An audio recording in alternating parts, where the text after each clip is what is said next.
भारत माता की, भारत माता की, भारत माता की,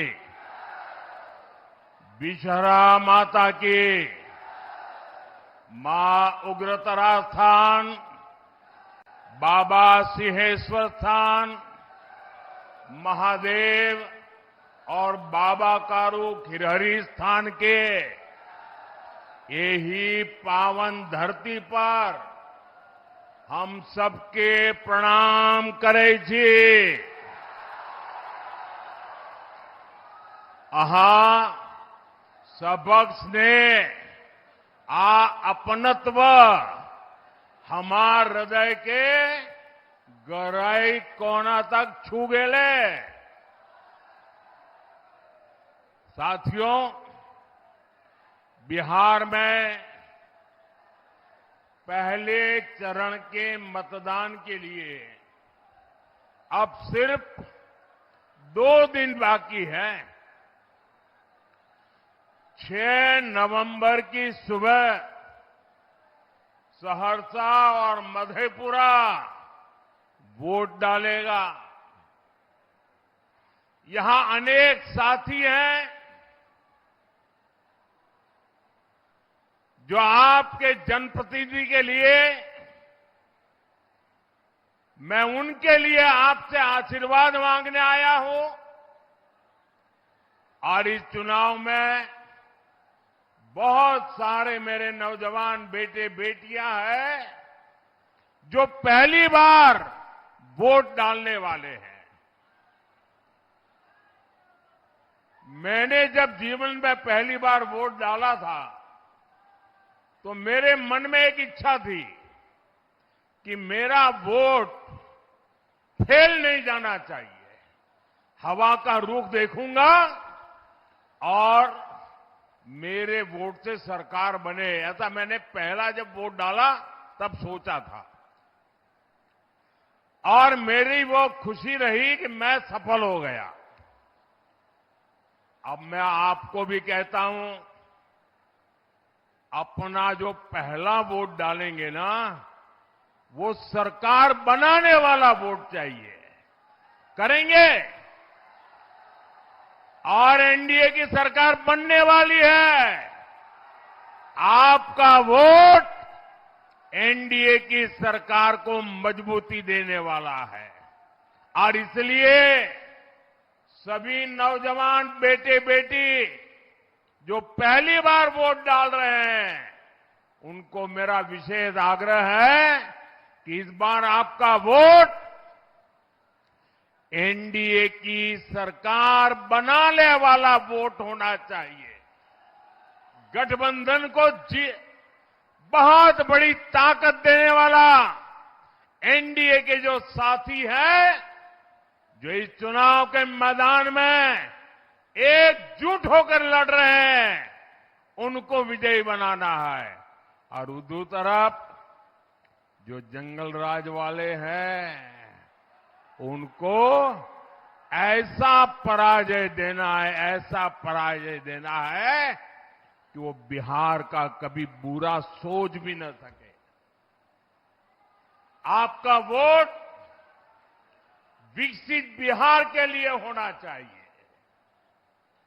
साथियों, मैं देख रहा हूं ये पंडाल तो मेरी नजर पहुंचे उससे भी बड़ा बना दिया, लेकिन पंडाल के बाहर इससे भी डबल लोग मैं देख रहा हूं।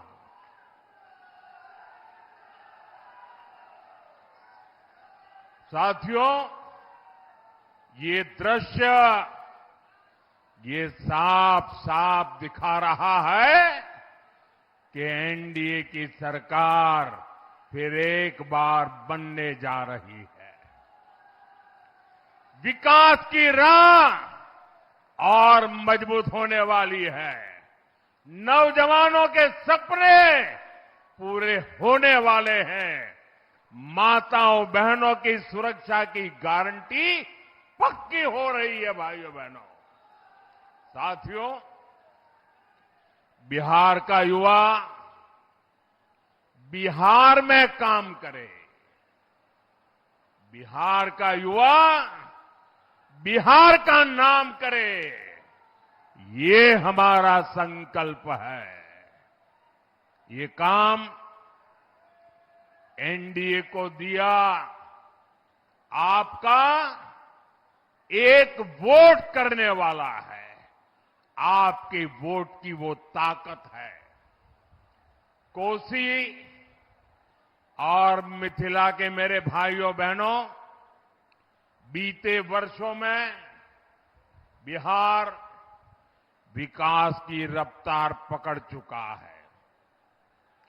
अब विकास की इस रफ्तार को हमें मिलकर और तेज करना है।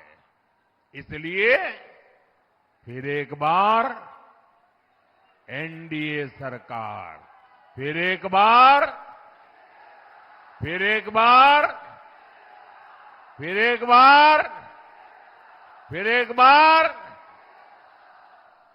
बिहार में फिर से सुशासन सरकार। साथियों, बिहार की पहचान ज्ञान से भी है और नारी सम्मान से भी है। बिहार हमेशा से ही नारी शक्ति का सशक्त स्थान रहा है। माता सीता हो, देवी भारती हो, विदुषी गार्गी हो, ऐसे अनगिनत महिलाएं, माताएं हमारी प्रेरणाएं हैं। साथियों, नारी सशक्तिकरण की इस प्रेरक भूमि से मैं आज पूरे देश को महिला क्रिकेट विश्व कप की विजय पर बहुत बहुत बधाई देता हूं। कल मुंबई में भारत की बेटियों ने इतिहास रच दिया है। भारत ने पहली बार महिला क्रिकेट विश्व कप जीता है। पूरे 25 साल बाद दुनिया को नया विश्व विजेता मिला है और ये गौरव भारत की बेटियों ने पूरे देश को दिया है। आइए जोरदार ताली बजा करके हमारी इन बेटियों का हम सम्मान करें, उनका गौरव करें। साथियों, ये विजय सिर्फ खेल के मैदान तक ही सीमित नहीं है, ये भारत की बेटियों के नए आत्मविश्वास का भी प्रतीक है। ये छोटे छोटे गांवों से, कस्बों से निकली बेटियां हैं। ये हमारे किसान, मेहनत मजदूरी करने वालों, निम्न मध्यम वर्गीय परिवार की बेटियां हैं। इन पर मुझे गर्व है, पूरे देश को गर्व है। मैं इस चैंपियन बेटियों के माता पिता को भी बहुत बहुत बधाई देता हूं। साथियों, जब बेटियों को उचित अवसर मिलते हैं, प्रोत्साहन मिलता है, तब जाकर के ऐसे परिणाम आते हैं। नारी शक्ति को ज्यादा से ज्यादा अवसर देना, उनके सामने से हर बाधा को दूर करना, बीते 10-11 वर्षों में एनडीए सरकार इसी लक्ष्य को लेकर आगे बढ़ रही है। आज आप देखिए, हमारी बेटियां हर मोर्चे, हर मैदान में नई बुलंदियां छू रही है। आज हमारी बेटियां फाइटर जेट उड़ा रही है, सीमा पर युद्ध पोत पर देश की रक्षा कर रही है, क्योंकि हमने सेनाओं में बेटियों के लिए नए अवसर बनाए। हमने सैनिक स्कूलों के डिफेंस एकेडमी में बेटियों के लिए दाखिले शुरू किए। हमारे देश की वुमेन साइंटिस्ट आज चंद्रयान, गगनयान जैसे बड़े अंतरिक्ष अभियानों में बहुत बड़ी भूमिका निभा रहे हैं। आज देश में 1,80,000 से ज्यादा रजिस्टर्ड स्टार्टअप्स हैं। इनमें से 87,000 स्टार्टअप में कम से कम एक महिला डायरेक्टर है या पार्टनर है। आज हमारे गांव की बेटी ड्रोन पायलट बनकर खेती में ड्रोन क्रांति का नेतृत्व कर रही है। डिजिटल बैंकिंग की क्रांति हो या फिर बीमा क्रांति, हमारी बेटियां देश को रास्ता दिखा रही है। जो कभी बेटी बचाओ बेटी पढ़ाओ अभियान का मजाक उड़ाते थे, आज वो भी सोच रहे होंगे कि उन्होंने देश की बेटियों को कितना अपमान किया है। साथियों, नारी का सम्मान बढ़ाना, नारी की गरिमा की रक्षा, उनके जीवन की मुश्किलें कम करना, उन्हें रोजगार, स्वरोजगार के अवसर उपलब्ध कराना हमारी सरकार की सर्वोच्च प्राथमिकता रही है। करोड़ों शौचालय बनाकर, करोड़ों घरों में नल से जल पहुंचाकर, उज्ज्वला का गैस कनेक्शन देकर, आयुष्मान भारत के तहत 5 लाख रुपए तक के मुफ्त इलाज की सुविधा देकर, गर्भवती महिलाओं के खाते में सीधे पैसे भेजकर, गर्भवती महिलाओं की छुट्टी बढ़ाकर हमारी सरकार ने महिलाओं की अनेक चिंताओं, अनेक मुसीबतों को कम करने का काम किया है। साथियों, हमारे यहां महिलाओं के नाम पर पहले कोई संपत्ति भी नहीं हुआ करती थी। हमारी सरकार ने 4 करोड़ पीएम आवास बनाए तो पक्का किया कि ज्यादातर घर महिलाओं के नाम हो। आज मुद्रा लोन के तहत जो लाखों करोड़ रुपए दिए जा रहे हैं, उसमें से करीब 70% लोन हमारी बेटियों ने ही लिया है। बिहार के जीविका दीदी अभियान की भी आज देश में चर्चा होती है। साथियों, नारी सशक्तिकरण के हमारे अभियान को बिहार में मुख्यमंत्री महिला रोजगार योजना से भी बहुत लाभ बल मिला है। इस योजना को लेकर बिहार की बहनों में बहुत उत्साह दिख रहा है। बिहार की करीब 1,40,00,000 बहनों के खाते में 10-10 हजार रुपये पहुंच चुके हैं। एनडीए ने घोषणा की है कि फिर सरकार बनने के बाद इस योजना का और विस्तार किया जाएगा। लेकिन मैं बिहार की हर बहन बेटी से भी कहूंगा, सतर्क रहिए। ये जंगल राज वाले आपको दी जा रही ऐसी हर मदद को रोकना चाहते हैं। साथियों, आरजेडी हो या कांग्रेस, इनका विकास से दूर दूर तक का कोई नाता नहीं है। एनडीए की पहचान विकास से है और आरजेडी कांग्रेस की पहचान विनाश से है। मैं सहरसा की जनता के सामने 2 उदाहरण देता हूं। साथियों, कोसी महासेतु रेल पुल का शिलान्यास साल 2003 में पूर्व प्रधानमंत्री अटल बिहारी वाजपेयी जी ने किया था, 2003 में। लेकिन इसके बाद 2004 में आरजेडी के समर्थन वाली दिल्ली में मनमोहन सिंह जी की कांग्रेस की सरकार बन गई और उसके बाद यहां 2005 में नीतीश जी के नेतृत्व में सरकार बनी। बिहार के लोगों ने हर गली मोहल्ले से, हर बूथ में से आरजेडी को साफ कर दिया। आरजेडी को रिजेक्ट कर दिया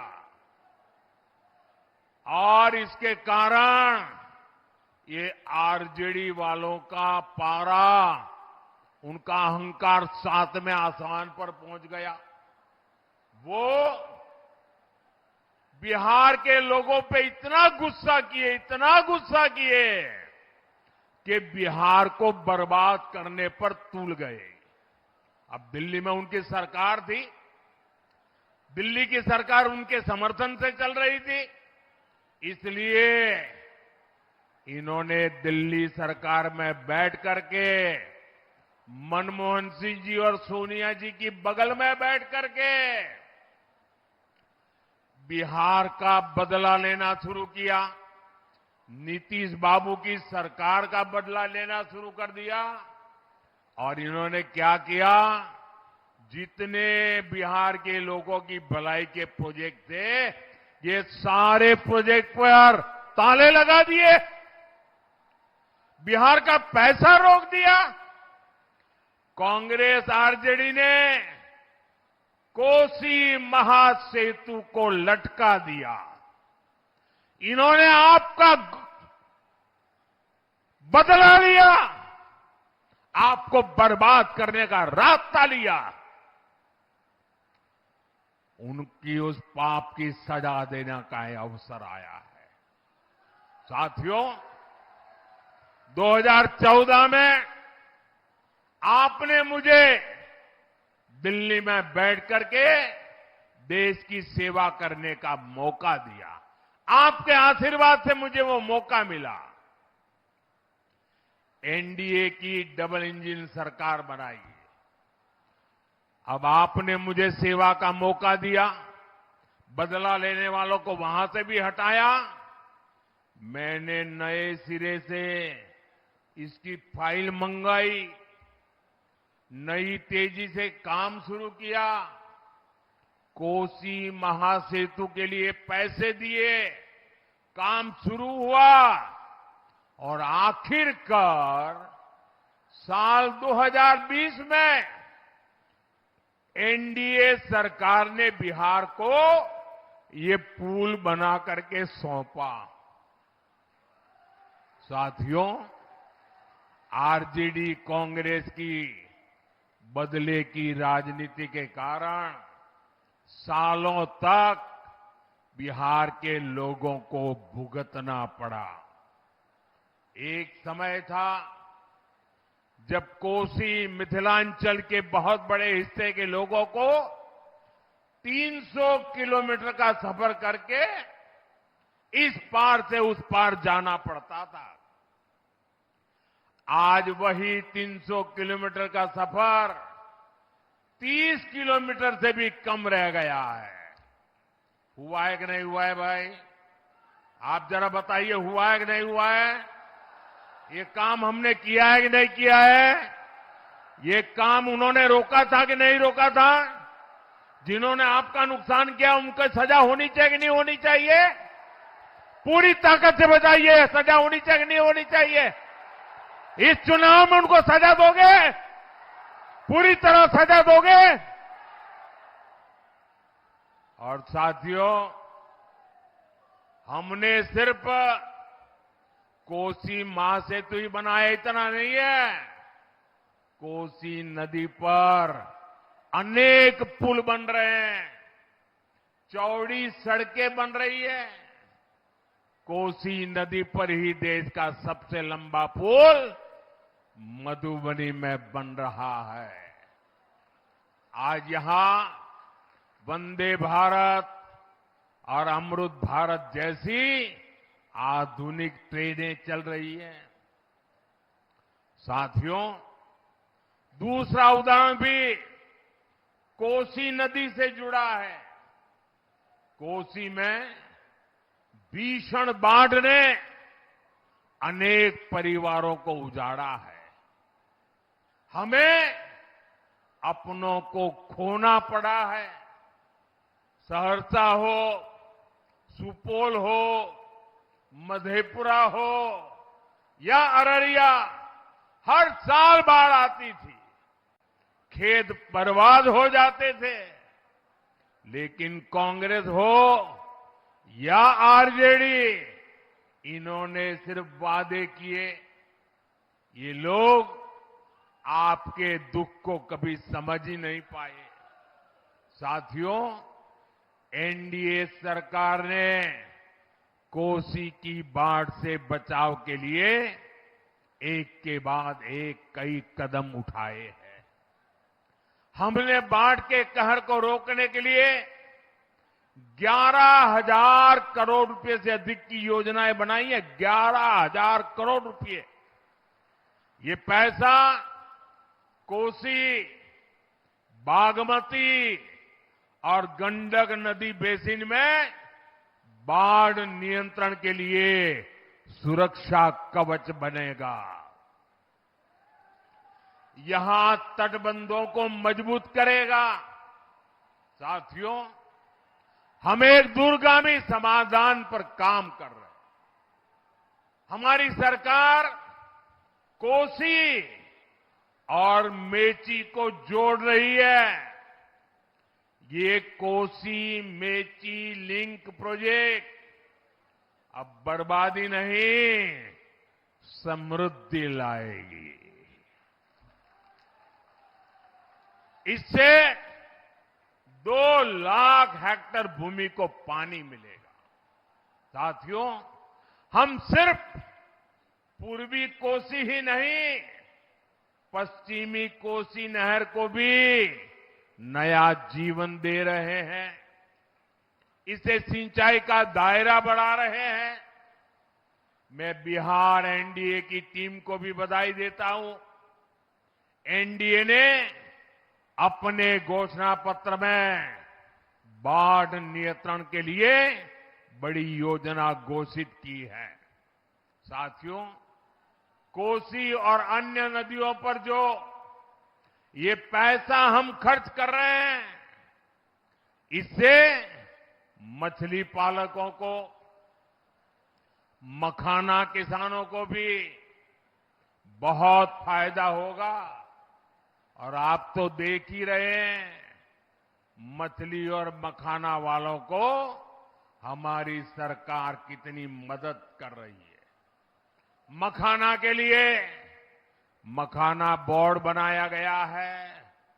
और साथियों, मेरा सपना है कि दुनिया के कोने कोने में मखाना पहुंचे, मखाना किसानों की आमदनी बढ़े। अभी आपने आकर के मुझे भी मखाना की माला पहनाई ना, आपको गर्व हुआ ना? हुआ कि नहीं हुआ? लेकिन आपको शायद पता नहीं होगा, मैं विदेश में जाता हूं ना, तो दुनिया के इतने बड़े बड़े नेताओं को भी एक डिब्बा भर करके मखाना देता हूं और बड़े गर्व से कहता हूं कि ये है मेरे बिहार के किसानों की कमाई। साथियों, यहां मछली पालकों के हितों को भी हमारी सरकार प्राथमिकता दे रही है। मछली से जुड़े सेक्टर के लिए हमने अलग से मंत्रालय बनाया, अलग बजट दिया। भारत सरकार में पहले कभी मछली के खेती करने वाले, मछली का काम करने वालों के लिए और कोई मंत्रालय ही नहीं था, बजट भी नहीं था, कोई पूछने वाला नहीं था। ये मोदी है जिसने भारत में एक अलग मिनिस्ट्री बनाई ताकि मेरे मछली पालकों की जिंदगी में मैं बदलाव ला सकूं। मछली पालकों के लिए हमारी सरकार ने मत्स्य संपदा स्कीम बनाई। कभी बिहार दूसरे राज्यों से मछली मंगाता था, आज बिहार दूसरे राज्यों को मछली भेजता है, मछली बेचता है। अब एनडीए ने अपने घोषणा पत्र में जुब्बा सहनी जी के नाम पर मछली पालकों के लिए नई योजना का ऐलान किया है। एनडीए की सरकार फिर से बनेगी मछली पालक साथियों को 9,000 रुपये की अतिरिक्त मदद भी दी जाएगी। भाइयों और बहनों, आरजेडी और कांग्रेस को विकास की भाषा समझ ही नहीं आती है। आरजेडी और कांग्रेस की डिक्शनरी में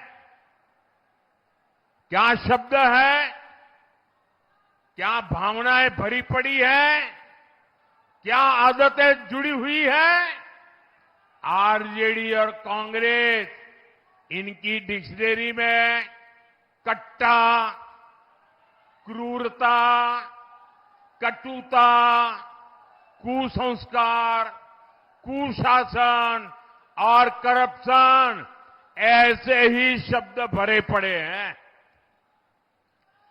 जंगल राज की पाठशाला में इन्होंने बस यही सीखा है।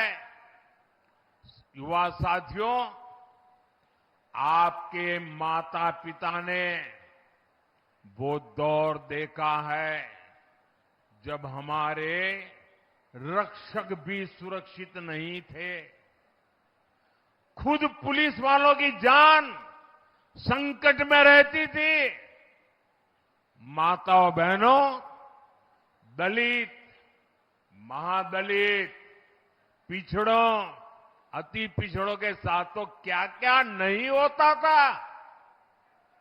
मैं आपको यही सहरसा की ही घटना याद दिलाता हूं। हमारे सहरसा के बहादुर डीएसपी सत्यपाल सिंह जी जंगल राज वालों को ठीक कर रहे थे, उन पर नकेल कस रहे थे। ये बात पटना में बैठे आरजेडी के आकाओं को, जंगल राज वालों को पसंद नहीं आई। इसकी कीमत उनको अपनी जान देकर चुकानी पड़ी। इतना ही नहीं, जिन अपराधियों ने ईमानदार डीएसपी की हत्या की, ऐसे गुनहगारों को खुला छोड़ दिया गया। साथियों, आजकल जब हम शानदार सड़कों, पुलों, रेलवे और एयरपोर्ट की बात करते हैं तो जंगल राज वालों को ये जरा भी अच्छा नहीं लगता है, क्योंकि अपने समय में ये लोग सड़कें नहीं बनाते थे, सड़कें बनाने वालों को मरवा देते थे। इनके लोगों का अगर ठेका नहीं मिलता था तो ये इंजीनियरों को ही उठा लेते थे या रास्ते से हटा देते थे। ये था आरजेडी का जंगल राज। साथियों, जंगल राज में सबकी जान खतरे में रहती थी। हर अफसर, हर ठेकेदार, हर व्यापारी डर में ही जीता था। इसी का नतीजा था कि यहां विकास रुक गया था, वहां अपराध और अपहरण की मंडियां लग गई। साथियों, नीतीश जी की सरकार ने जंगल राज को हटाकर बिहार को सुशासन में बदला। आज डबल इंजन सरकार कोसी, मिथिलांचल में उद्योगों का विस्तार कर रही है। मधेपुरा रेल फैक्ट्री आज मेक इन इंडिया का गौरव बन रही है। इस रेल फैक्ट्री का उद्घाटन 7 साल पहले हुआ था।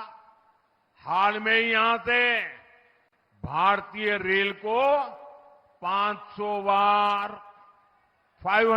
नंबर, 500वां इलेक्ट्रिक लोकोमोटिव अब रेल को मिल चुका है।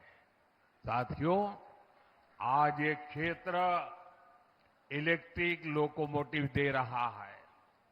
वो दिन दूर नहीं जब बिहार में इलेक्ट्रिक गाड़ियां बनेगी, मोबाइल फोन बनेंगे, मैं आपको विश्वास दिलाता हूं, बिहार मेक इन इंडिया का बहुत बड़ा केंद्र बनकर ही रहेगा।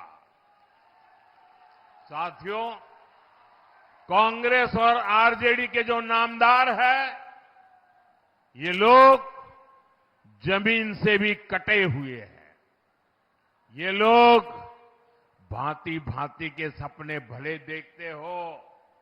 अब कांग्रेस के नामदार बिहार को लोगों को बता रहे हैं कि जब दिल्ली में उनकी सरकार बनेगी, अब देखिए ये देश उनको अब निकाल के रहने वाला है। तब बिहार में नालंदा जैसी यूनिवर्सिटी बनेगी। अब इनको कुछ पता ही नहीं देश कहां चल रहा है। ऐसी यूनिवर्सिटी वो कहते हैं जिसमें विदेशी छात्र पढ़ने आएंगे। साथियों, झूठ बोलने की इनकी आदत बहुत पुरानी है। जब केंद्र में कांग्रेस और आरजेडी की सरकार 10 साल तक थी, ये लोग तब भी यही कहते थे कि नालंदा में विश्वविद्यालय बनाएंगे। केंद्र में 10 साल तक इन लोगों की सरकार रही, लेकिन उन्होंने कोई काम आगे नहीं बढ़ाया। ये लोग यूनिवर्सिटी के नाम पर सिर्फ 20 करोड़ रुपए देकर भूल गए। अरे 20 करोड़ रुपए तो गांव में स्कूल नहीं बन पाती है। साथियों, साल 2014 में जब आपने मुझे सेवा करने का अवसर दिया, हमारी सरकार आई, तो हमने नालंदा की गौरव स्थापना का अभियान शुरू किया।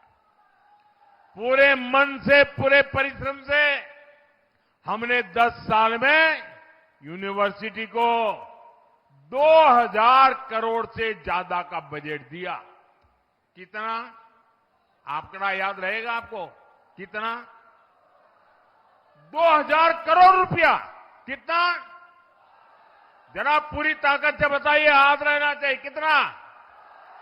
कितना? और उन्होंने कितना दिया था? 20 करोड़। 20 करोड़। कितना दिया था? कितना दिया था? हमने कितना दिया? हमने कितना दिया? अब देखिए, 2000 करोड़ रुपया लगाया। आज हमने नालंदा विश्वविद्यालय का शानदार कैंपस बनाया। और आज मैं गर्व से कहना चाहता हूं, आज नालंदा यूनिवर्सिटी में 21 से ज्यादा देशों के विद्यार्थी वहां पढ़ रहे हैं। जिन लोगों ने बिहार में स्कूल, कॉलेज, यूनिवर्सिटी के कैंपसों में ताले लगा दिए थे, जिनके राज्य में ग्रेजुएशन करने में ही 5 साल 7 लग जाते थे, कुछ लोगों को तो 10-10 साल लग जाते थे, वो आज बिहार के लोगों को शिक्षा पर ज्ञान दे रहे हैं। जिस सहरसा में आदि शंकराचार्य जी और मंडन मिश्र जी का महान शास्त्र हुआ था, वहां से मैं युवाओं को विश्वास दिलाता हूं कि बिहार में शिक्षा का वही गौरव फिर से लौटेगा। साथियों, कांग्रेस हो या आरजेडी, इनको सिर्फ घुसपैठियों से लगाव है। ये लोग घुसपैठियों को बचाने के लिए राजनीतिक यात्राएं करते हैं। ये लोग दुनिया भर में घूमने फिरने जाते हैं। अब मुझे बताइए भैया, क्या बिहार का भविष्य आप तय करेंगे कि घुसपैठिया तय करेगा? आप करेंगे कि नहीं करेंगे? क्या घुसपैठियों को करने देंगे? क्या घुसपैठिया आपकी जिंदगी को बनाएगा? क्या एक घुसपैठिए आपकी संपत्ति पर कब्जा कर रहे हैं, आपके संसाधनों पर अपना हक जमा रहे हैं। कहीं मजदूरी का काम हो, 200 रुपया मजदूरी हो, लेकिन एक घुसपैठिए 100 रुपये में काम करने के लिए तैयार हो जाते हैं, तो फिर यहां के नौजवान को काम कौन देगा भाई? और इसलिए बिहार को बचाना है घुसपैठियों से। घुसपैठियों को निकालना चाहिए कि नहीं निकालना चाहिए? जरा पूरी ताकत से बताइए, घुसपैठिए जाने चाहिए कि नहीं जाने चाहिए? घुसपैठियों को हटाना चाहिए कि नहीं हटाना चाहिए? ये घुसपैठियों को हटाने के लिए हम काम कर रहे हैं। साथियों, ये आरजेडी कांग्रेस वाले दुनिया भर में जाते हैं, पता नहीं कहां कहां जाते हैं। हम तो सोशल मीडिया में पढ़ते हैं तो शर्म आ जाती है कभी।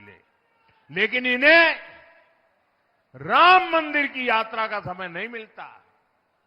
अरे मैं इनको कहना चाहता हूं, अरे आपको भगवान राम जी से अगर कोई झगड़ा है, अरे आप वहां जाइए, वहां तो निषाद राम जी का, निषाद राज का भी, निषाद राज का भी मंदिर बना है। वहीं अयोध्या में वाल्मीकि जी का भी मंदिर बना है। वहां अयोध्या में शबरी माता का भी मंदिर बना है। अरे राम जी से आपको तकलीफ हो, अरे कम से कम निषाद राज के चरणों में तो सर झुका के आ जाओ। उसमें तुम्हें क्या शर्म आ रही है? वाल्मीकि जी के माथा टेक करके आ जाओ। अरे शबरी माता के चरणों में जाकर के आ जाओ। नहीं जाएंगे, दुनिया भर में जाएंगे। साथियों, कांग्रेस का शाही परिवार, आरजेडी का शाही परिवार दुनिया भर के त्योहार मनाते हैं और विदेशी त्योहार मनाने में उनको मजा आती है। लेकिन बात जब छठ महापर्व की आती है तो ये लोग क्या कहते हैं? छठ महापर्व हमारे लिए कितना बड़ा गर्व का, अभिमान का अवसर है। ये कहते हैं ये छठ वाले तो ये सब ड्रामा कर रहे। ड्रामा? क्या कह रहे हो तुम? साथियों, कांग्रेस ने छठ महापर्व को जिस प्रकार ड्रामा बताया, उसके पीछे भी एक बहुत गहरा राज है। दरअसल कांग्रेस नहीं चाहती थी कि आरजेडी का नेता मुख्यमंत्री पद का उम्मीदवार बने। पिछले कई महीनों से वो ऐसा माहौल बना रहे थे, लेकिन आरजेडी ने कांग्रेस की कनपट्टी पर कट्टा रखकर मुख्यमंत्री की उम्मीदवारी का वो प्रचार का वो जो हथियार था ना, वो भी चोरी कर लिया। इससे कांग्रेस के लोग बहुत गुस्से में हैं। कांग्रेस की लुटिया तो बिहार में सालों से पहले ही डूब चुकी थी। उनके पास खोने के लिए कुछ नहीं था। अब कांग्रेस के नेताओं ने आरजेडी की लुटिया डुबाने की सुपारी ले ली है। और इनका एक नेता तो बड़े बुद्धिमान होने के नाते दावा करते हुए बयान दे रहा है। वो कहता है अब कांग्रेस को खुद के पैरों पर आगे बढ़ना चाहिए, बाकियों की मदद करना बंद। पब्लिकली कहता है, बाकियों की मदद करने में टाइम खराब मत करो, कहता है खुद आगे बढ़ो। इसका मतलब पक्का है, कांग्रेस वाले इस बार आरजेडी की सफाई करने में लगे हैं। साफ करके रहेंगे, देख लेना आप। साथियों, अपने स्वार्थ के लिए बिहार की, भारत की विरासत का अपमान करने वाले हमारे तीर्थों का विकास नहीं कर सकते। एनडीए सरकार बिहार को धरोहर आधारित पर्यटन का बहुत बड़ा केंद्र बना रही। वो दिन दूर नहीं जब पुनौरा धाम में माता जानकी का भव्य मंदिर बनकर तैयार होगा। यहां सहरसा में भी आस्था के हमारे अनेक स्थल है। यहां संत कारू खिरहरी जी ने अपनी शिव भक्ति और गाय के प्रति समर्पण के कारण दिव्यता प्राप्त की थी। ये मानवीय मूल्य देश के कोने कोने तक पहुंचे, इसके लिए एनडीए सरकार हर प्रयास कर रही है। साथियों, अब मतदान की तारीख आ ही गई है।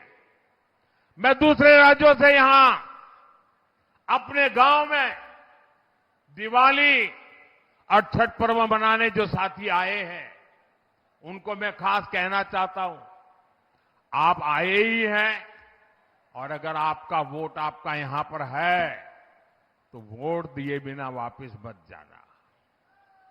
यहां वोट देकर के ही जाना और हो सके तो सरकार के शपथ समारोह में आकर के ही जाना।